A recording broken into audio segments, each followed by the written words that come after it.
A wealthy man enlists the help of an underprivileged educator to guide his unruly son, and the experience leaves him utterly astonished. Greetings, everyone. I'm Alejandro, the voice behind the Historias Sin Filtro channel. Prepare yourself for a thrilling tale, featuring an unexpected turn that will take your breath away.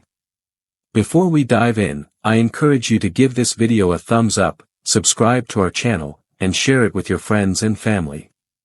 Your backing is crucial for our success. I would like to let you know that our members area is now active. A heartfelt thank you to all who are already members of this family. If you haven't become a member yet, I encourage you to join us. Your support not only contributes to the channel's growth, but also grants you exclusive perks such as bonus content, early access to our videos, and a special mention at the start of each video. Wishing divine blessings upon you and your whole family. Delight in this outstanding video and may your day be truly wonderful. Javier Montiel surveyed the destruction with weary eyes. Nicholas had transformed the sophisticated living room into a chaotic battleground. Shattered ceramics, misaligned artwork, and marred furnishings stood as silent witnesses to yet another explosive outburst. Where is it? Javier inquired of Elena, the housekeeper, who lingered at the entrance with a look of resignation. He has confined himself to his room, sir, as is his usual practice. Javier let out a heavy sigh, his fingers gliding through his meticulously styled hair. Behind him, the Montiel mansion loomed grandly atop the city's most prestigious hill, showcasing its flawless gardens and striking architecture. All was in flawless balance, save for the one element that truly counted, his son. He's turned down 5 tutors in just 2 months, Elena whispered, shattering the quiet. He claimed he would prefer to instruct a group of ravenous wolves. Javier acknowledged with a knowing nod. Following Isabel's passing, Nicholas had methodically removed every educator, caregiver, and therapist that Javier had brought on board. By the age of 13, the boy had mastered the art of making life unbearable for anyone who dared to approach him. Get Santiago on the line, Javier finally commanded. I require you to explore another option. Any alternative, Victoria Quintana concluded as she wiped the blackboard clean, her students chattering excitedly as they exited the classroom. The school building, nestled in one of the city's most modest neighborhoods, bore the same signs of age and fatigue that she sensed in her own body after a long 12-hour shift. Victoria, a visitor has arrived, the director declared from the doorway. A man dressed in a flawless suit stepped into the classroom, starkly contrasting with the dilapidated furniture and flaking walls. Victoria became acutely conscious of her plain dress and scuffed shoes in the wake of her graceful presence. Santiago Mendoza, the personal assistant to Mr. Javier Montiel, made his introduction to the man, offering a business card that seemed to be worth more than Victoria's entire weekly earnings. The entrepreneur? She inquired, perplexed. What business do you have with me? Mr. Montiel is in search of a private tutor for his son, Santiago clarified, his eyes scrutinizing every aspect of the classroom and Victoria. After thorough investigation, your name emerged as the top choice. Victoria stifled an incredulous laugh. There seems to be an error. I instruct in public schools, focusing on students who are not from affluent backgrounds. That's exactly why I've arrived, Santiago replied, a mysterious smile playing on his lips. Sir. Montiel requires an individual who stands out, someone unafraid of challenges. Victoria pondered her cramped living space, the stack of bills accumulating on the table, and the rising costs of medications for her ailing mother. He reflected on the restless nights spent crafting lessons for children who scarcely possessed notebooks. The salary would be 10 times your current income, Santiago continued, as if he had read her thoughts, plus a substantial bonus if you achieve results. What kind of child needs this desperate approach? Victoria inquired, her professional curiosity intertwining with the pressing demands of financial reality. Santiago gazed out the window, selecting his words with precision. A young lad who has sent packing 5 seasoned instructors in just 2 months. A young boy, having lost his mother, resolves to keep others at a distance, guarding his heart fiercely. A gifted youth squandering his abilities through outbursts and defiance. Victoria recalled her own challenging students, the ones that everyone had lost hope in. Indiana. He recalled the fulfillment of connecting with them when others failed to do so. I wish to speak with Mr. Montiel first, he finally stated, and familiarize myself with the boy before making any decisions. Santiago smiled, as if he had anticipated that very response. Certainly. The vehicle lingers outside. The Montiel mansion loomed before Victoria, as if it were a ghostly vision from a realm beyond her own. The gardens appeared to extend endlessly, adorned with thoughtfully positioned marble fountains and exquisite sculptures. The primary residence, an exquisite blend of traditional and contemporary design, commanded the scenery with subtle elegance. Victoria trailed behind Santiago down the driveway, a sense of insignificance washing over her. She noticed each wrinkle in her dress and the way her worn shoes scraped against the pristine marble beneath her feet. Javier Montiel awaited her arrival in his office, a remarkable space adorned with towering shelves and expansive windows that showcased a breathtaking view of the city. With a commanding presence, defined features, and intense gaze, the businessman scrutinized her as if assessing her worth in the marketplace. Miss Quintana, he said in a deep voice, gesturing for her to take a seat, Santiago has shared remarkable insights with me regarding his work with troubled youth. Victoria straightened her posture, determined not to be daunted. I lean towards calling them defiant children, Mr. Montiel. Every child is inherently unique. A glimmer of curiosity ignited in Javier's gaze. This mindset is exactly what we require. My son is not an issue. He has merely discovered troubling methods to convey his suffering. For the first time, Victoria glimpsed the reality hidden beneath the surface of the formidable entrepreneur. He observed a troubled father, a man who, in spite of all his means, had found himself powerless to assist his own son. Could you share some details about him? He inquired gently. Javier rose and made his way to the window, facing away from her. Nicholas was an imaginative and inquisitive young boy, brimming with vitality. Until we lost Isabel, my wife, 2 years ago in a car accident, I was on a business trip, her voice trembled slightly. Since then, it feels as though a door has quietly shut. He declines to engage in studying, socializing, or adhering to any regulations. He has faced expulsion from 3 private schools.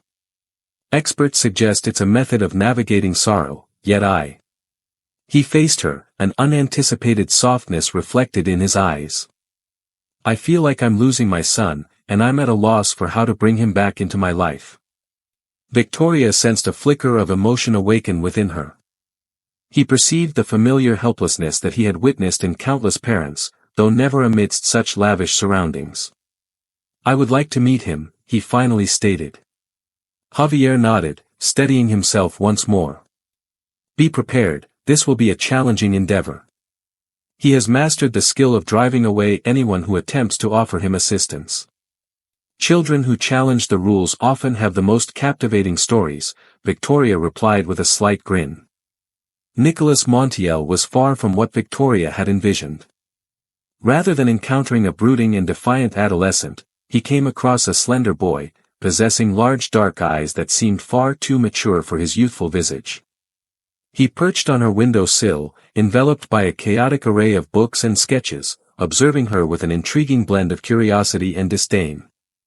Another one of my father's pawns, he remarked casually, not even bothering to rise. What do you estimate your endurance will be? The previous one endured for 3 days. Victoria set her bag down on the floor and surveyed the room with a curious gaze.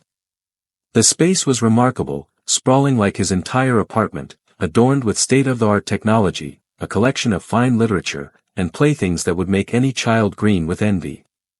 Yet, he felt an underlying sorrow amidst all that wealth. I am not employed by your father, he responded with composure. If I choose to remain, I will collaborate with you, and that choice will be mine alone, not yours. A shift occurred in Nicholas's gaze, a brief spark of surprise that he swiftly concealed beneath a mask of indifference. They all say the same thing at first, he murmured, turning his gaze back to the book resting in his lap, but ultimately, they all surrender. Victoria drew near and perched on the edge of the window, maintaining a respectful distance. What book has captured your attention? Nicholas lifted the book, eager to catch a glimpse of the cover. The Little Prince, authored by Antoine de Saint-Exupéry. My mother read it to me, he murmured after a pause, his voice scarcely above a whisper. I realize it sounds foolish, but that's how I feel. A delightful tale for young readers. Actually, Victoria replied, it's a book about adults, crafted to remind us of what we tend to forget as we mature. Nicholas met her gaze for the first time, his intensity catching her off guard. Greetings, I trust you are finding this video enjoyable. I find myself a bit curious and would love to know your location while watching this video, as well as the current time in your area. Thank you for taking the time to engage with this narrative. What aspect do you enjoy the most? He inquired, a subtle challenge woven into his tone. Victoria beamed, recognizing the evidence. It appears beautiful only when infused with passion. What truly matters is unseen by the eyes, he quoted. I've always found the illustration of the snake that consumed an elephant, which all grown-ups misinterpret as a hat, to be fascinating. A subtle change flickered across Nicholas's face, so fleeting that Victoria nearly convinced herself it was a figment of her imagination. My mother expressed the same sentiment, he whispered. Then, as if coming to a sudden realization of her vulnerability, she snapped, I don't need another teacher. I don't need anyone. Victoria acknowledged with a nod, rising to her feet.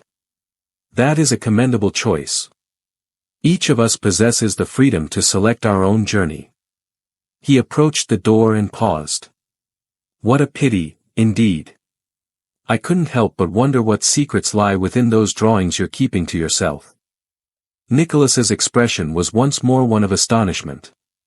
They're nothing, he said hastily, shielding the papers with his arm. Sometimes, silence marks the start of something significant, Victoria replied before exiting the room without pressing further. In the hallway, Javier stood with a look of anticipation on his face, waiting for her arrival. So, what's next? Has it been dreadful? Victoria thoughtfully weighed her reply. He is a perceptive, insightful, and profoundly hurt young boy, he finally remarked. You don't require an additional instructor to compel you to learn. It's important to find support as you navigate through your grief. We've already gone through therapy, Javier said, his frustration evident. He won't engage with psychologists. I expected as much, Victoria responded. Nicholas is currently skeptical of authority figures, and that extends to you as well. Javier recoiled as though she had struck him. I am his progenitor. All my actions are aimed at benefiting you. I have no doubt that's true, Victoria replied gently. From Nicholas's viewpoint, you embody a grown-up realm that let him down at a crucial time, a realm that was unable to safeguard his mother. The entrepreneur gazed at her, taken aback by her candidness. Are you suggesting that I am at fault for Isabel's death?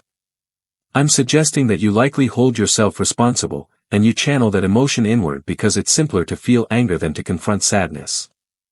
An oppressive stillness enveloped the space between them. At last, Javier uttered a word, his voice soft and almost inaudible. Could you assist him?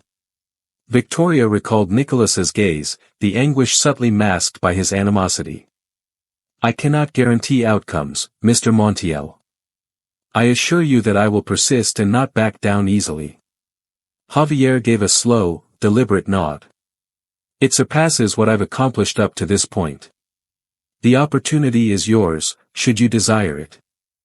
Victoria pondered her ailing mother, the mounting unpaid bills, and the chance to truly impact the life of a child in dire need. I have certain stipulations, he stated with conviction. Naturally, you possess them, Javier replied, and for the first time, a faint smile graced his lips. Victoria arrived back at her cozy apartment that night, her mind swirling with thoughts. He had taken the position, with a compensation that would promptly address his monetary concerns. Javier had consented to the terms, granting him total autonomy over the educational method, no urgency for prompt academic outcomes, and the option to remove Nicholas from the mansion whenever he deemed it suitable. In the living room, her mother sat wrapped in a tattered blanket, the medications meticulously arranged on the side table beside her. "How did it turn out, my dear?" he inquired with a faint tone yet keenly observant eyes. Victoria perched beside her, cradling her delicate hands. "I received an offer to work as a private tutor for the son of Javier Montiel, Mom." His mother blinked in astonishment. "The entrepreneur? The one that has the updates?" Victoria nodded, offering a concise overview of the situation while carefully leaving out the more troubling aspects of Nicholas's behavior. "The compensation is magnanimous," he concluded. "We could cover your treatments and perhaps relocate to a more suitable place, nearer to the hospital." His mother clasped his hands tightly, her eyes brimming with emotion. "I always believed that your talent with children would lead you to great places, Victoria. But don't agree solely for my sake. It's important to feel empowered to assist that child." Victoria recalled Nicholas's gaze, the fleeting hint of vulnerability she had caught beneath the weight of his pain and defiance. "I believe I can, Mom. I must give it a shot." That night, as her mother rested in the adjacent room, Victoria remained alert, meticulously crafting her approach. He found it impossible to see Nicholas as merely another figure of authority. He needed to discover a fissure in the barrier he had constructed, a gateway to his isolated realm. The sketches he attempted to conceal might hold a clue, he pondered, and their link to The Little Prince, the book he connected with his mother. With that thought lingering, Victoria finally drifted off, her dreams filled with a little prince on a faraway planet and a boy wandering through an enormous mansion that felt too vast for him. Victoria's inaugural day as Nicholas' guardian commenced with a notable void. Upon her arrival at the designated hour, the boy was conspicuously absent from his room. Elena, the housekeeper, let out a weary sigh. "He has a tendency to behave this way. He seeks refuge to escape his classes." "Where is it typically concealed?" Victoria inquired, her demeanor calm and untroubled. "There are numerous locations. The greenhouse, the ancient library, and occasionally the rooftop." Elena regarded her with a deep sense of empathy. "If you'd like, I can assist you in searching for it." Victoria gave a slight shake of her head. "No need for that, I appreciate it. I believe I have a more compelling concept." Rather than searching for Nicholas, Victoria chose to make herself comfortable in the classroom assigned for her lessons, a vibrant area with a view of the garden. She retrieved a handful of books, a sketchbook, and an assortment of colored pencils from her bag. He then started to sketch with a serene demeanor. He waited only a short while. Not long after, Nicholas showed up at the door, watching her with keen interest. Victoria persisted with her drawing, appearing completely engrossed in her work. "That elephant doesn't look quite right," the boy finally remarked. Victoria glanced upward, as though she had only just become aware of his presence. "That is not an elephant. It's a serpent that consumed an elephant." A brief smile flickered across Nicholas's face before he managed to conceal it. "No one would perceive it in that manner. Adults never grasp anything independently," Victoria remarked, "and it can be draining for children to repeat explanations time and again." Nicholas stepped into the classroom, drawn in by the mention of his beloved book. He made his way to the table where Victoria was immersed in her drawing, maintaining a respectful distance. "What inspires you to create that?" "Sometimes, conveying feelings through images can be more effective than words," Victoria replied, enhancing her drawing with additional details. "Are you interested in giving it a go?" He presented him with a pristine sheet of paper and a pencil. Nicholas paused, his skepticism clashing with his curiosity. "Are we not required to delve into mathematics or history today?" "In time, indeed," she replied with sincerity. "However, I must first familiarize myself with you, and I believe this could serve as an excellent beginning." With a cautious demeanor, as though wary of a hidden snare, Nicholas reached for the paper and pencil. He settled into his seat opposite Victoria and started to sketch with swift, assured movements. Victoria observed quietly, taking in the boy's innate talent for drawing. His lines were sharp, and his grasp of proportion was unexpectedly mature for someone so young. Nicholas illustrated a vast desert, a lone figure standing amidst the expanse, with a brilliant star shining in the sky above. Could it be the young royal? Victoria inquired gently. Nicholas gave a slight shake of his head. "It's me," he said softly, "and that's my mother's star. She once told me that when she passed, she would shine as the brightest star in the sky." Victoria's throat tightened at the boy's surprising honesty. "What a stunning piece of art, Nicholas." "You can call me Nico," he said softly, his gaze fixed on the paper before him. "That was what my mother referred to me as." "Then it will be Nico," Victoria replied, fully aware of the opportunity that had just come her way. "May I present something to you?" She gently retrieved from her bag a well-loved copy of The Little Prince, an aged edition featuring the original illustrations. "This book belonged to my father," he clarified. "Each night, I indulge in reading it to myself before drifting off to sleep. When he passed away, I was nearly your age. For a long time, I found it impossible to open without tears streaming down my face." Nico gazed at her, truly gazed at her, for the very first time. "Has your father passed away as well?" Victoria gave a slight nod. "A sudden cardiac event. It happened abruptly, much like it did with your mother. One moment it existed, the next it vanished." "So, what actions did you take?" Nico inquired, his intensity betraying the depth of his need for a response. "I felt a surge of anger," Victoria admitted. "In the company of all. In the presence of the physicians who were unable to preserve his life. With my mother for embracing happiness once again. I regret not having said goodbye properly." Nico's eyes grew large as he saw his own emotions reflected in Victoria's words. "What transpired next?" "Then, gradually, I came to accept the emptiness that his absence created. It remained empty, yet I discovered how to create around it." Nico cast his gaze upon his drawing once more, contemplating the words that had just reached his ears. After an extended pause, he uttered his words in such a hushed tone that Victoria could scarcely catch what he said. "At times, I find myself dreaming of my mother returning. That it was all an error. And when I wake up and remember that it's not true, it's like losing her again," Victoria added softly. Nico nodded, a lone tear sliding down his cheek. He quickly wiped it away as if embarrassed. "My father never talks about her," he said bitterly. "It's like he wants to forget her. Or maybe it hurts so much that he doesn't know how to talk about it," Victoria suggested. "Sometimes adults are lost too, you know." Saniko considered this possibility, apparently for the first time. "So, what are we going to do today?" he finally asked, changing the subject, but without the hostility of before. Victoria smiled, acknowledging the small but significant progress. "Today I think we could get to know each other a little better through art. Mathematics and history can wait until tomorrow." To his surprise, Nico nodded without protest. "I like to draw," he admitted. "My mother was an artist, I know," Victoria answered. "I've seen his paintings in the hallway. She was very talented." Nico's eyes lit up. "You would like to see more?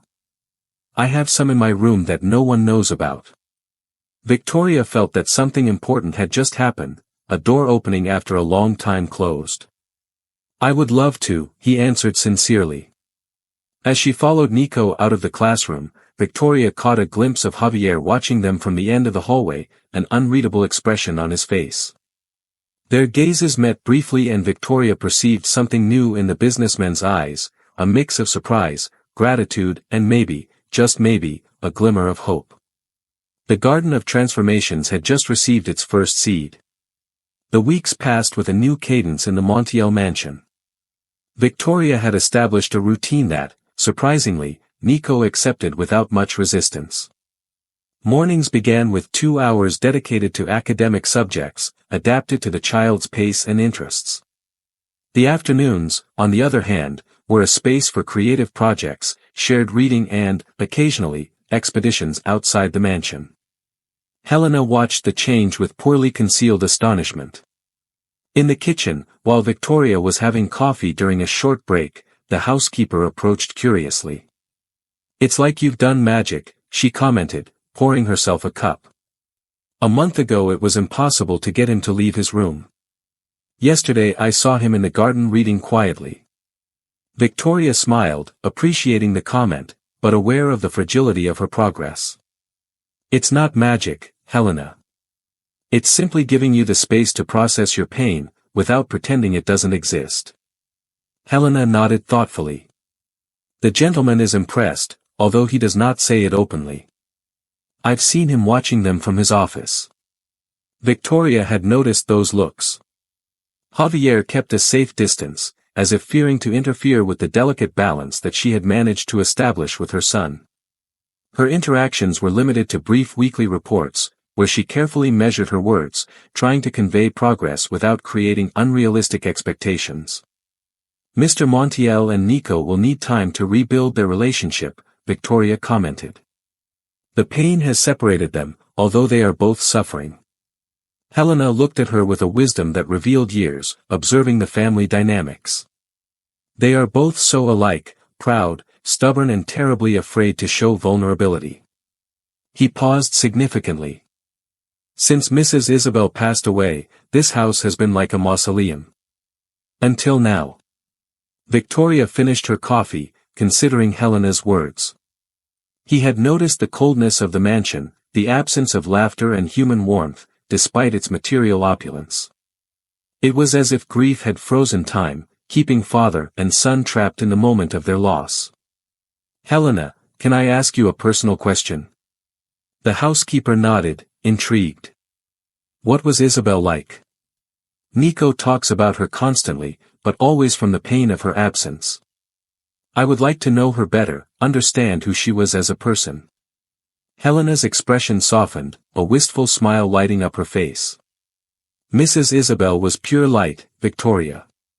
He came to this house and transformed it from top to bottom. Before her, Mr. Javier was a man dedicated only to business, methodical and distant. She made him laugh, she got him out of his office, she taught him to see beauty in the everyday." Helena stood up and walked towards a small window that looked out onto the back garden. That rose garden was his project. She designed it herself, planted each flower with her own hands, even though Mr. Montiel could hire the best gardeners in the city. He said that important things had to be done personally. Victoria followed his gaze, observing the garden that now looked slightly neglected. "And what was it like with Nico?" Helena smiled fully now, like an extension of her own being.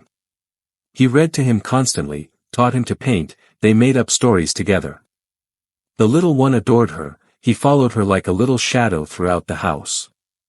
Victoria absorbed every detail, better understanding the magnitude of the loss Nico was facing. It wasn't just her mother who had disappeared, but an entire way of existing in the world. And Mr. Montiel began, but stopped, unsure of how to phrase the question. Helena seemed to understand. It closed like an oyster. Work became his only refuge. "At first I think he just didn't know how to handle his own pain, much less that of a traumatized child." He sighed deeply. "Nico looked so much like her. I think it was painful for the man to even look at it." Victoria nodded, the pieces of the family puzzle beginning to fit together in her mind. "Thank you, Helena. This helps me understand many things." The housekeeper looked at her with a mixture of hope and caution. "Be careful, Victoria. They are healing, but the wounds run deep, and you have become important to both of them, perhaps more than you imagine." With those enigmatic words, Helena withdrew, leaving Victoria lost in thoughts about the invisible paths that connected pain and healing in the Montiel mansion. That afternoon, while Nico worked on a complex drawing inspired by The Little Prince, Victoria decided to take her approach strategy one step further. Nico was thinking, would you like to visit your mother's rose garden? The boy's pencil stopped on the paper, his body visibly tensing. Because? He asked suspiciously. Helena told me that she designed it herself. I thought maybe you could show me her favorite flowers. Nico remained silent for what seemed like an eternity, the pencil twirling nervously between his fingers. Nobody cares for him now, he finally said. It's neglected. Victoria sensed the pain behind her words, the sense of abandonment extending to her mother's physical legacy. Maybe we could take care of it ourselves, he suggested softly. It could be a special project to learn about botany in a practical way. Something lit up in Nico's eyes, a flash of interest that he quickly tried to hide. I don't know how to care for roses, he muttered, although Victoria noted that he hadn't rejected the idea out of hand. Me neither, she confessed with a smile. But we could learn together, your mother would leave us her secrets in the flowers she planted. Nico looked up, a touching vulnerability in his expression. Do you think she would like it? He asked, his voice barely audible. Victoria felt her heart clench at the question, so simple and yet so profound. I think she would love to know that you care for what she created with so much love. After another moment of reflection, Nico nodded slightly. We could go tomorrow, he suggested, trying to make his voice sound casual. Victoria suppressed a smile of triumph, recognizing the importance of the moment. Tomorrow will be perfect. The rose garden was more impressive than Victoria had imagined from the kitchen window. Designed in a circular shape, with paths converging towards a central fountain, it contained dozens of varieties of roses in various states of neglect. Some had overflowed their original limits, others looked withered or devoured by insects, but even in this state of abandonment the beauty of the original design was evident. Nico walked ahead of her, his steps cautious, as if he were entering a sacred place. My mother used to bring me here every afternoon, he commented, his voice mixing with the murmur of the fountain. He taught me the names of each rose, he told me stories about them. He stopped in front of a rose bush that, despite the neglect, looked healthier than the others, with flowers of an almost luminous pale pink. These were her favorites, new dawn roses, she said, reminding her of dawn, of new beginnings. Victoria approached, admiring the delicate beauty of the flowers. They are beautiful, he said sincerely. They have something hopeful, Nico nodded, brushing his fingers over a petal with infinite tenderness. The day that, his voice broke slightly. On the day of the accident she had cut one for me, she told me to keep it while she returned from her trip. Victoria waited, sensing that they were reaching a crucial moment. I kept it for weeks, even after it dried completely, Nico continued, but one day I threw it away. He was so angry, tears began to form in his eyes. Now I wish I hadn't. Victoria knelt next to him, until their eyes were at the same level. Nico, your mother left you much more than a rose. He left you all this garden, all these memories, all his love that is still alive in you. The boy looked at her, tears already running freely down his cheeks. I miss her so much, he whispered, and for the first time since Victoria had known him, he made no attempt to hide his pain. I know, she replied softly. And it's okay to miss her. It's okay to be sad and angry and confused. All those feelings are part of how we honor those we love and lose. With a sudden sob, Nico threw herself into his arms, her small body shaken by crying. Victoria held him firmly, letting years of pent-up pain flow freely.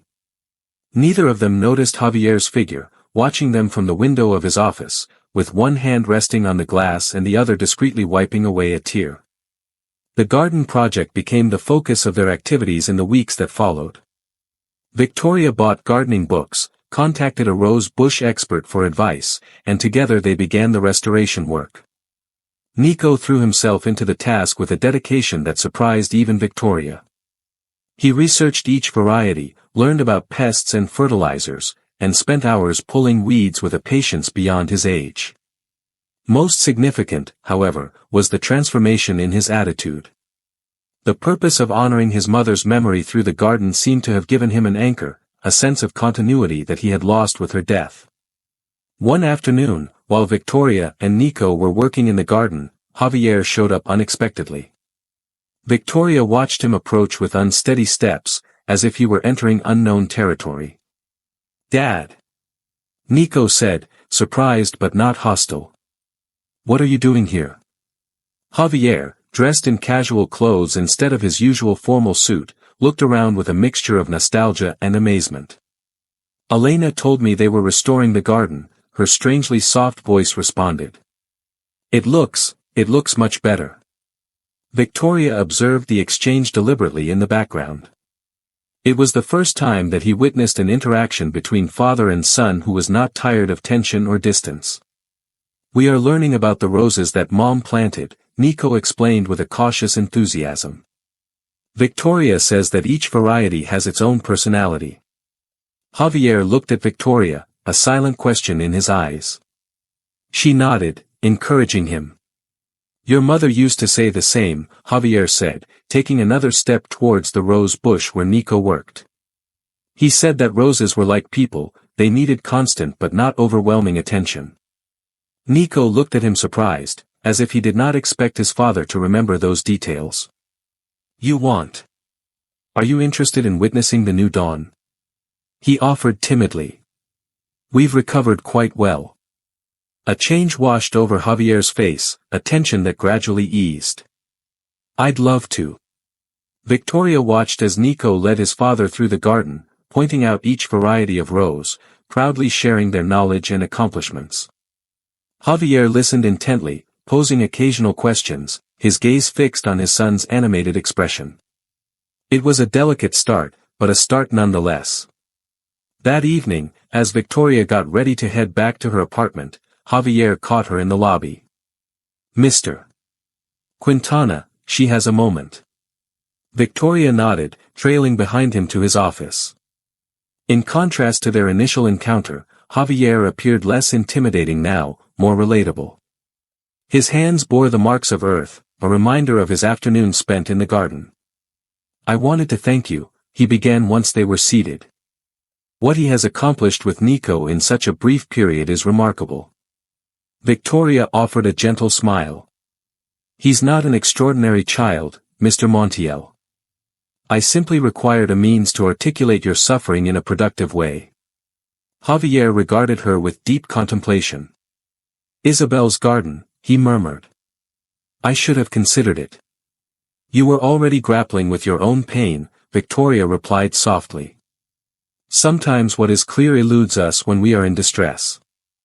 Javier rose from his seat and made his way to the window, where the garden lay just within sight, gradually fading into the encroaching darkness. He understands that, following the accident, I was unable to even glance at that garden. It served as an unending echo of our past, a poignant reminder of what had slipped away from us. He glanced at her, a surprising openness reflected in her gaze. "But today, for the first time, I could perceive it anew as a blessing, rather than a scar." Victoria sensed they were stepping over an unseen boundary in their professional connection, venturing into more intimate territory.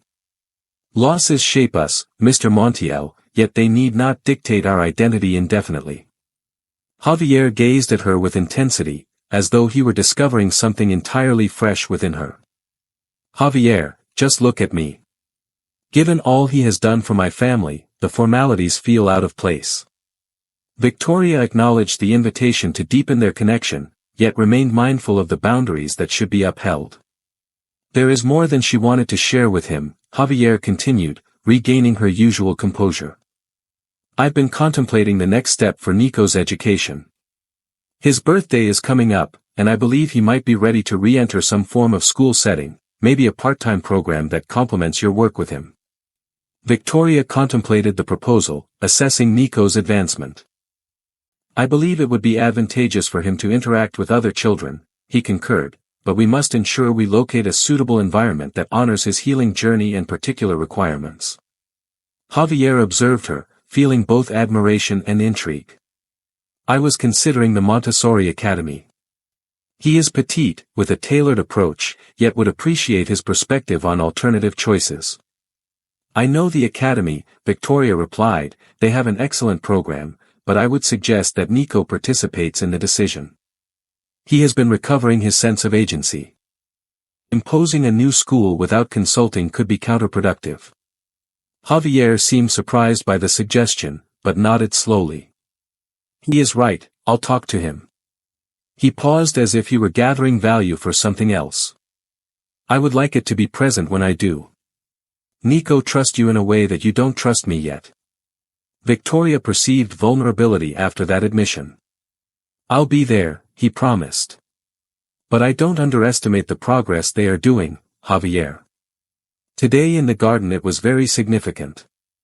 A faint smile appeared on the entrepreneur's face. Thank you for not surrendering with him, or with us. Victoria picked up her bag preparing to leave. Not who is doing the most difficult job, she replied sincerely. I'm just accompanying him on the way. While he came out of the office, Victoria felt Javier's gaze following her, and somewhat indefinable floating in the air between them, something that still had no name, but that had already begun to take root, like the roses in the reborn garden. Victoria's apartment seemed especially small and austere that night, after last hours in the opulent mansion Montiel. Her mother expected her, as always, anxious to listen to her day. You look different, said Beatrice, watching her with insightful eyes while Victoria prepared a tea for both. There is something bright in your expression. Victoria smiled, passing the smoking cup. It has been a good day, Mom. Nico is progressing a lot, and today he had an important moment with his father.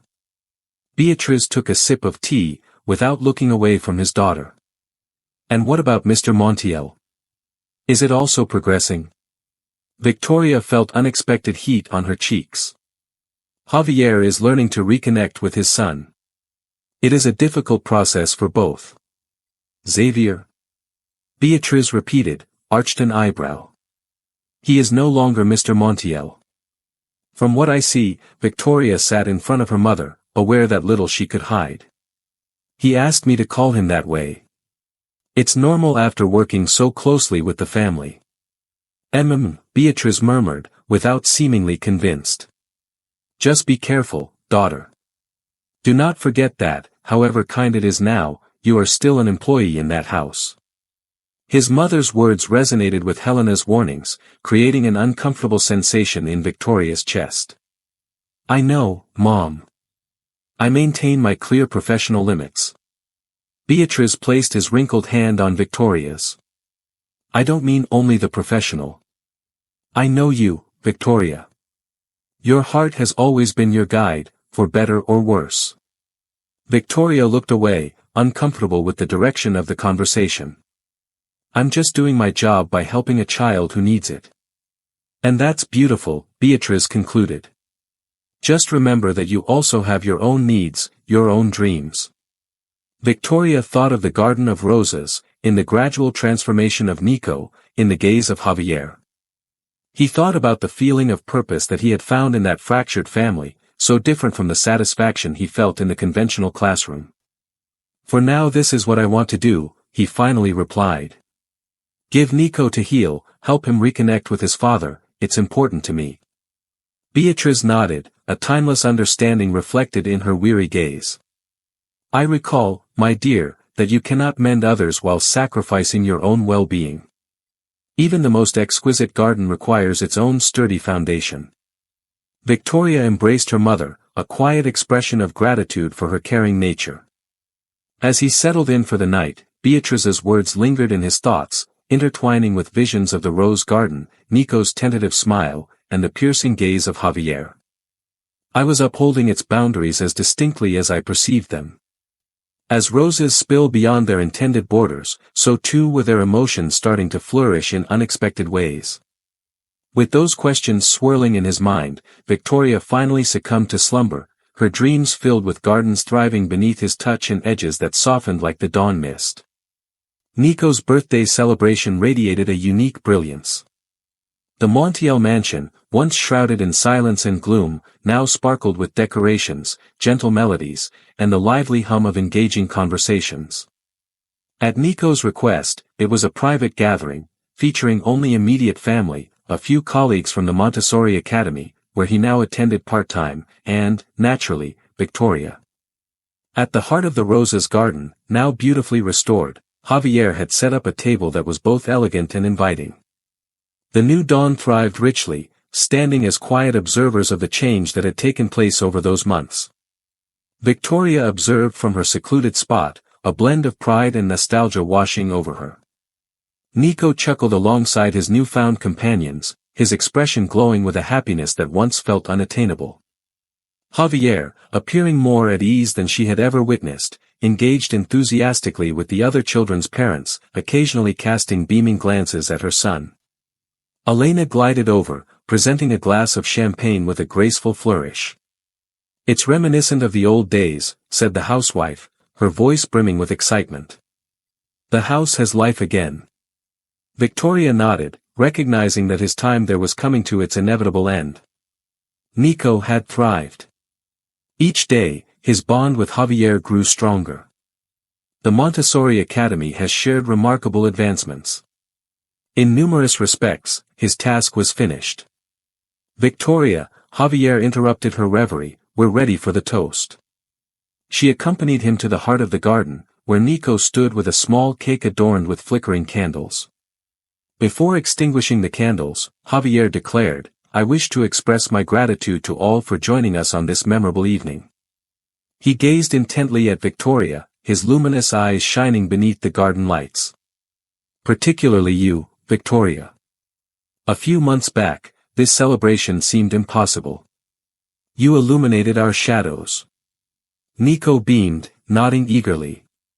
"Victoria taught me that I could miss Mom without forgetting her," said the child, her voice carrying a depth beyond her years, "and that happy memories can be stronger than the sad ones." Victoria felt a knot in her throat, touched by the little girl's insight. "You handled everything, Nico," he said gently. "I merely joined you on the journey." Once the candles were extinguished and the cake was sliced, amidst the lively chatter of the guests, Javier found a quiet moment to approach Victoria. "I wish to have a private conversation with you," he stated, his tone grave amidst the festive atmosphere of the gathering. "Is tomorrow good for a meeting in my office?" Victoria nodded, her heart fluttering with a blend of excitement and unease. He anticipated the inevitable conclusion, the termination of his agreement, a polite acknowledgement, maybe even a substantial reward. It was the appropriate choice, the expected, and the professional course of action. What, then, caused this weight upon the chest? The following morning arrived all too quickly. Victoria entered Javier's office, carrying a folder filled with comprehensive reports on Nico's development, suggestions for his future education, and a heartfelt farewell letter for the child. Javier greeted her with a welcoming smile. "Please, have a seat," he said, gesturing not to the formal chair at his desk, but to a cozy sofa beside the window that overlooked the garden. He positioned himself beside him, ensuring a courteous space between them. "I've been pondering what lies ahead," he remarked. "Regarding what Nico requires for further advancement." Victoria nodded, bracing herself for the unavoidable conclusion. "He's doing exceptionally well at the academy," he remarked. "Their teachers admire their imaginative flair and their knack for engaging with their peers. It seems you are prepared to take on a full-time schedule in the upcoming semester." Javier observed her with a focus that left her feeling exposed. "And what about you?" he finally inquired. "What do you need, Victoria?" The inquiry caught her off guard. For months, their own needs had faded into the background, focused on Nico, his ailing mother, and the weight of his obligations. I paused. It was uncommon for me to step into the spotlight. "I guess I'll continue teaching. Perhaps I'll go back to my old school." Javier inhaled deeply, as though he were summoning courage. "I present an alternative suggestion," he stated.